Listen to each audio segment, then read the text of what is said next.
Good afternoon. This is Jesse from PROMAN-erp.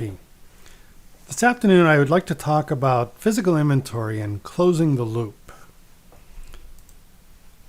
When we talk about physical inventory, we pretty much know the process in manufacturing. We probably all have to do this. It's some sort of preparation, the counting, the recounting, finally adjusting our inventory and this variance process at the end. Really, though, the forgotten part of this is, why aren't we closing the loop on this process? I'm going to talk about that for just a moment, but let's start with the process. And, we have a reason for doing the physical inventory. Accounting made us. That should never be the full reason to start with. We have some process that we execute out on the floor. We have tickets and we have counters and we report all of that stuff. And typically the process ends with the dreaded inventory variances. And, we all come along and say, oh, we survived another physical inventory. And that's the, very typical process that goes on once a year or more if your variances are too high. And consequently, I think that we just drop it and we go to the next one. And the purpose of this talk or video today is going to be talking about the forgotten part of this, and that is just closing the loop on this process. And what I mean when I say that is, we should get some takeaways and some corrective action that we can make to make our inventory more accurate and also make the physical inventory process less painful. Physical inventory by itself is not what caused the count to be incorrect.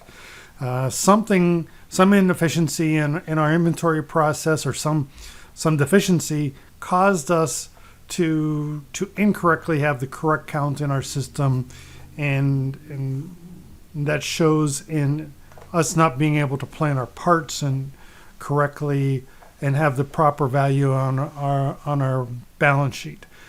So this process should not end with booking of the variance whenever it's all done and just drop it and walk away, perhaps exhausted. So I want to come up with 3 suggestions to help close this loop. And the first one I like to talk about is the lost production time. And I think, we tend not to evaluate this and put this into, perspective. And so, we need to understand how much it costs us to do the physical inventory and the amount of time that it takes us.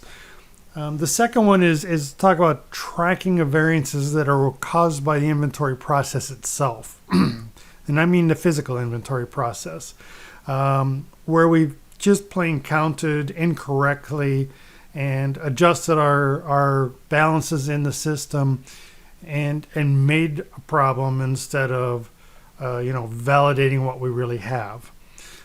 And thirdly, finding the root cause for the parts that had the variance and how we can change that all year long.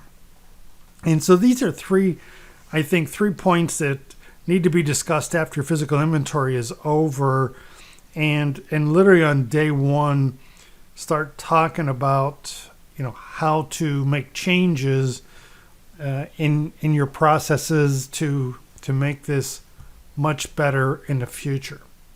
So let's talk about the first one. Okay, lost production time. If you're a $20 million company and work 1 shift, 8 hours a day, that means you generate about $10,000 per hour of revenue. If your inventory takes 2 days, that's cost $160,000 in lost revenue in the shop. And 2 days is probably, not that uncharacteristic in a lot of our cases that we see. We've seen them take longer, quite honestly. So anything that you can do to shorten this time is a benefit, and we ought to be able to calculate that and say, listen, we can save X amount of dollars in this lost revenue if we, pre-count some inventory or if we do some other things. So I guess one of the things that we like to talk about right off the bat here is to define this so that we understand the value of making some improvements in the process itself. The most important thing, though, that I like to say right here is that we can't shorten this time at the expense of creating more problems or being less accurate in our inventory. I think a lot of people go off and say, okay, we're not going to double check. We're not going to, have two-man crews. We're going to split them up and they can all count. And we tend to do that to make the process happen quicker, and then we get things that are less accurate. So there's a trade-off here, okay?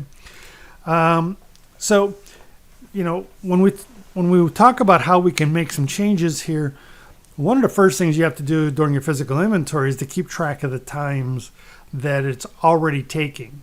We all have to go out and look for the lost inventory tickets or stickers or whatever we have out there, and they're just not all accounted for. Now we're out there trying to hunt these down, and there's a lot of things that can be done to help this process, from making sure people are, putting them on the goods in a logistic, smart way, so that I can, find parts, tickets before and after, and pretty quickly find where that ticket should be. I think uncounted inventory, we're searching for parts that we didn't count. We all do that. They're pushed over here, they're stored someplace different, and so we kind of go through the count process, and then that's when we can learn that, whoops, we have parts that we haven't counted. Somebody's got to go find these. And again, I think taking that start and stop time, or when we got to that in our process, and then when we finish that, is important to note all those times as you're doing physical inventory. So whoever does your tag control maybe can keep track of these milestones and the times that we've hit them. We talk about recounts, the insufficient counting equipment, or maybe just simply it took a long time to count it in the first place. Why did it take us that long to count certain areas of the shop? And, could we have done that, organized it? Could we have gotten more equipment? And so, you can't take those corrective actions unless you kind of figure out that, hey, that's where our time went to. And so we got to kind of figure out this time sequencing that went on, and how to put some procedures in place to kind of make these time-consuming activities shorter. And some of the things that I think we can do is pre-count areas that the inventory doesn't move quickly. Sometimes we just didn't get enough scales, or we didn't have enough people to count early on. Maybe we should have some targeted teams go out there and find these missing tickets earlier in the process.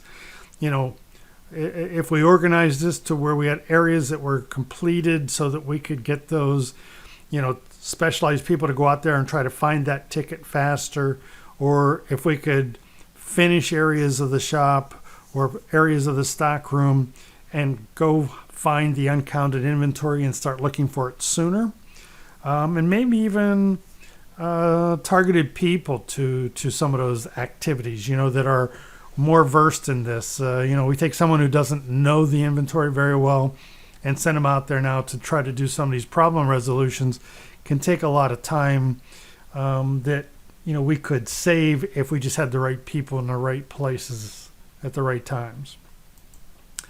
So the second item that we'd like to talk about here is poor counting. And poor counting causes variances.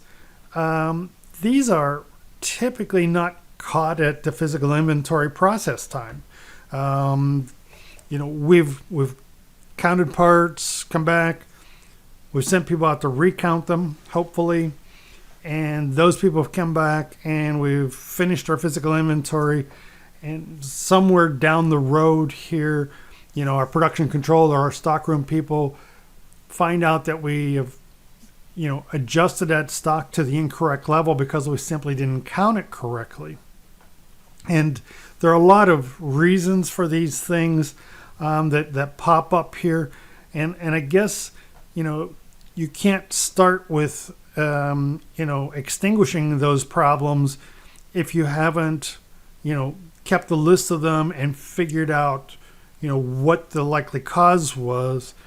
And so I'm going to say that all through the year or until the next physical inventory comes up, anytime we have to make an adjustment on a part in the system and say, hey, listen, we incorrectly counted as a physical inventory time, we're moving the balance back to where it should be, which we ought to do immediately, but we should put a reason code and an explanation on there, as I'll kind of talk about.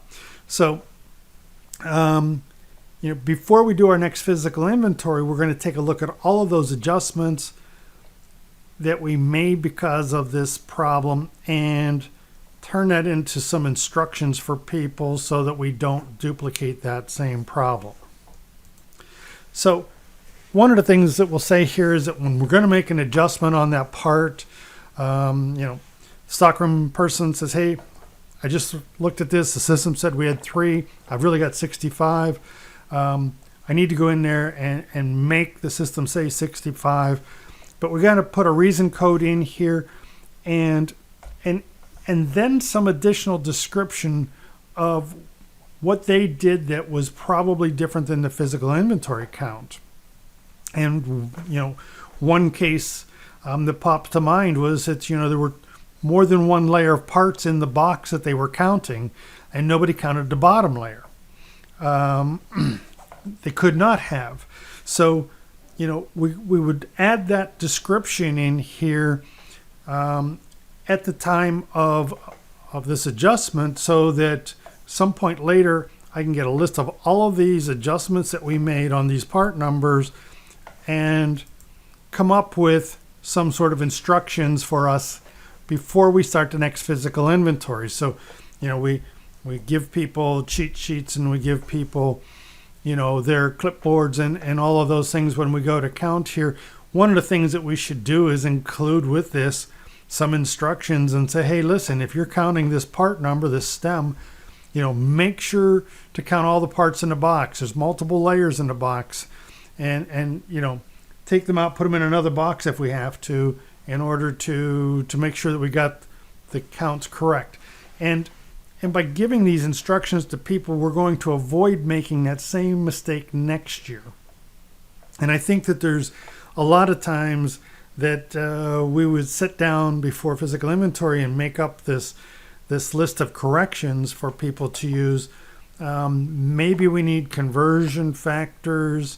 Maybe we need better instructions if we're using a scale on how to do, net weights. And some of those things that probably caused or could have contributed to the inaccuracy whenever we actually did this. So again, we're going to take, the adjustments we made all year long now, summarize them back into and hopefully make some instructions to keep us from doing this again this year. And if we find that this is a consistent issue with certain parts, and I think that is certainly a true thing, we can come along now and kind of target those part numbers and attack them maybe with specialized person. Maybe we can organize them, put them out on a table ahead of time so that they're much easier to see and to count. We can have, the supervisor, stage this so that, we're not likely to make that same mistake again. So again, those adjustments that come along during the year are a great way to come back here now and turn those into next year's instructions or the next time we're doing this. Okay. The third part of the thing that, this closing this thing is that physical inventory, again, didn't create the inaccuracy. It happened someplace in all the transactions that happened on the floor. So somewhere in there, we took parts out of the stockroom that we didn't report accurately. So now we need to figure out what's wrong with that process and where that's happening. We really can't go back and remember what happened, 9-10 months ago. So this needs to start day one after physical inventory And I think we have to kind of target parts, because we can't just go out there and say, okay, we're going to study everything, because you're not going to be able to make the significant changes here. So we need some kind of report here that shows us the variances we've had on parts, and maybe over more than one physical inventory, to help us see trends. The one-off thing that, we just plain screwed up one day, one person did it, might not even be with the company anymore. I don't know that we need to go and chase those kinds of activities until we've got the other bigger issues resolved. So take a look at the variances and the parts that had these variances, and put these into categories. And by this I sort of mean, we have a report that shows over some time period the number of physical inventories we did, and in this particular case, maybe we're going to look at multiple physical inventories. These folks did these twice a year kind of a thing, and it was easy for us to look at a couple of years worth of them and say, where are the big problem children here? What is the breakdown from here? In this particular case, we had 755 parts that had some variance in at least one of those physical inventories. 23% of the parts had a variance every time we counted it. That's 176 parts. So, those parts clearly have some sort of issues that are not being tracked in the system the same way that, they're being consumed. So, and I think it's probably just as important to take a look at that they had another 23% that had a variance 3 out of 4 times.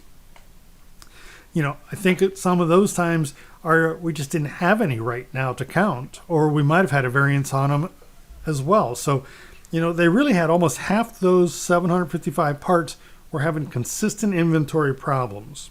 Okay. So how do we figure out which parts to go study? Well, there's certainly a huge argument to be made for the large dollar items to be looked at first. And there's certainly a valid issue to doing that. Not trying to say that. However, one of the things that I mentioned earlier, that physical inventory should not just be for the accounting department. It should be for us in production, where we're planning our parts, where we're expecting them to be there, where we're trying to get assemblies made on the floor, and now we don't have those parts, whatever that reason was. And incorrect balances are certainly one of the key things that cause a lot of that stuff. So sometimes 10 parts, 10 washers worth a penny a piece held up a shipment of $500,000 because I didn't have those. So there's times where from a production side, we don't really make dollars per se. We make parts, and we need quantities of parts. So I guess what I'm trying to say here is that you need to temper both sides of this with the things that are disrupting our ability to produce the parts down the road as well. So, there's a lot of times where we have to take a look at these things both from a dollar perspective and a quantity perspective. So, we have a report in our system that takes a look at and summarizes the adjustments by these parts so that we can try to prioritize these. If we're going to go off there and try to study 300 parts and count them and study them to make sure that, they're being transacted, we really probably can't do that, right? We need to take a block of those things and put them into a list and count them again in 2 weeks or 4 weeks, and look to see if we have any variances on those parts. If we do, go back and look at the transactions, and now we've got some chance, if we're only trying to remember 2 weeks or 4 weeks, what we were doing and where that problem is coming from, so that we can start to reduce or eliminate those discrepancies in the reporting that isn't coming up and reflecting in the system what we really did on the floor. So, we need to go and somehow take a block of these parts. Maybe we take a couple blocks of them and we count them every other week. Look for those things and try to take some corrective actions. And I think a lot of times when we solve a problem on one part, it affects multiple parts. It's when we pull those kits, we don't really count those parts, or we assume that that they're back flushed on the floor and the bills of material might not be quite right, or they're not reflective of what we're using on the floor, just because we end up scrapping parts or components. So there's a lot of things here that'll go back into this, and you can't stand at the beginning of that process and shine the light and say, oh, that's where the problem will be.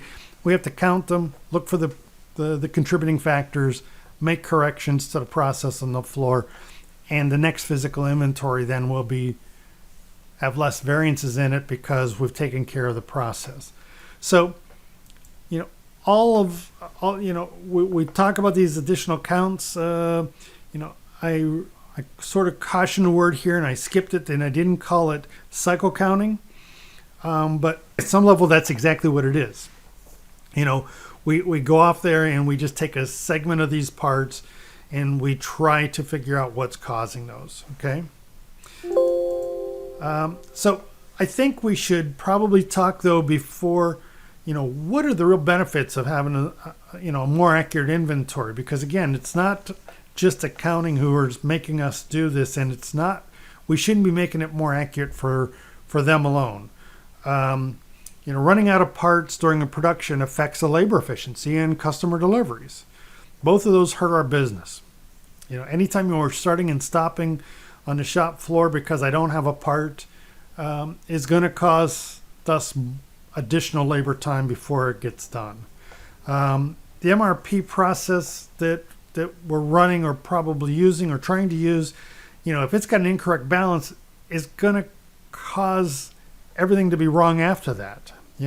When we try to execute those plans out of MRP, they're just simply not going to work because we started with incorrect information whenever we did all the calculations. So, this is, going to cause that whole planning process to be less effective because we don't have those balances. Feeding kits to the shop floor, one of the things that I really think is just, we think that's an automatic. I'm going to go cut a work order. I'm going to give it to the stock room. I'm going to say, please kit these up and take them to the shop floor. We need these so that people have things to do tomorrow, next week, or whatever that is.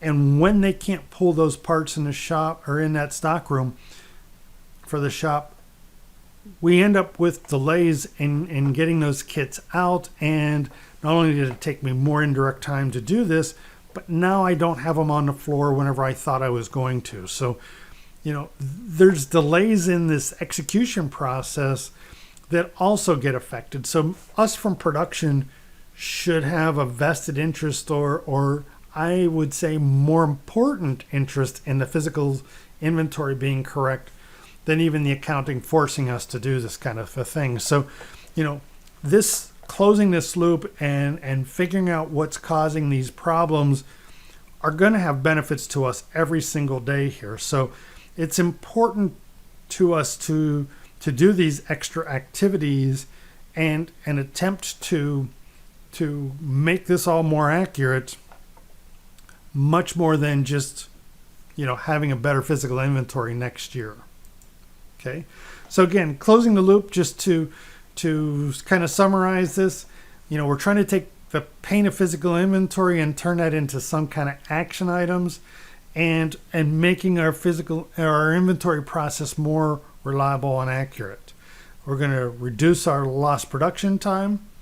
We're going to increase the accuracy of the counting process, and we're going to find a root cause of the parts that had a variance in the first place, and reduce those number of adjustments I have to make next time. And these are the things that fall out of the